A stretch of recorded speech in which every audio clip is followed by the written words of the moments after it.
Hello guys, এটা হচ্ছে আমার পার্ট 3। আর যেমন কি আমি আপনাদেরকে বলেছিলাম, এটা পরের ভিডিও। এটা দেখুন, আমরা ওইদিকে নদী থেকে নেমে চলে এসেছি। আর দেখুন এদিকে কত সুন্দর বীজটা। আমাদেরকে 5:30টার আগেই চলে যেতে হবে, কারণ 5:30টার পর যখন জোয়ার চলে আসে তখন এই মানে গোটা এরিয়াটা ডুবে যায়। তো ওই জন্যে মানে তাড়াতাড়ি যেতে হবে। মানে এটা একদম আইল্যান্ডের মতন, আর পুরো বালিগুলো পুরো ভিজে। আর এখানে ক্যাকড়াও আছে অনেক, যেমন কি দেখুন এখানে একটা ক্যাকড়া হতে পারে, এখানে হতে পারে, কিন্তু খুব নোংরা বটে, হাত দিব না। তো ওইদিকে দেখুন আমার বোনও দৌড়াচ্ছে ওইদিকে, আর বাবা ওইদিকে, আর মা ওইদিকে বাবার সাথে খেলা করছে বুনু।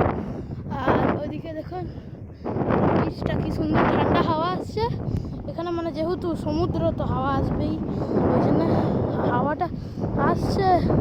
আর পুরো মানে এদিকে পুরো এদিকটা পুরো সমুদ্রটা, আমি আপনাদেরকে দেখাবো সমুদ্রটা। আর এদিকে দেখুন বালিটা পুরো উড়ে উড়ে আসছে এখান থেকে, এই দেখুন উড়ে উড়ে আসছে।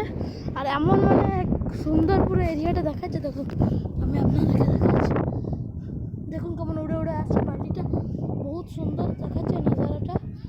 আর ওইদিকে আমি আপনাদেরকে কী করে দেখাচ্ছি ওইদিকের সমুদ্রটা।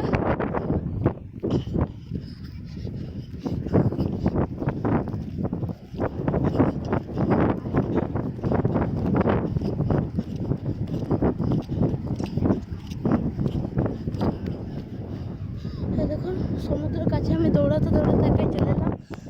আর ওই দূরে আমার মা বাবা এদিকে আছে। আর এদিকে দেখুন বালিটা আরও একদম দেখতে দেখাচ্ছি আমি আপনাদেরকে।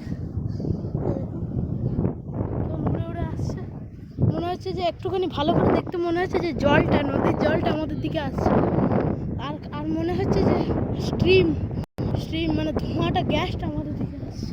আর এদিকে দেখুন সমুদ্রের বীজ, এটা নদীর একটা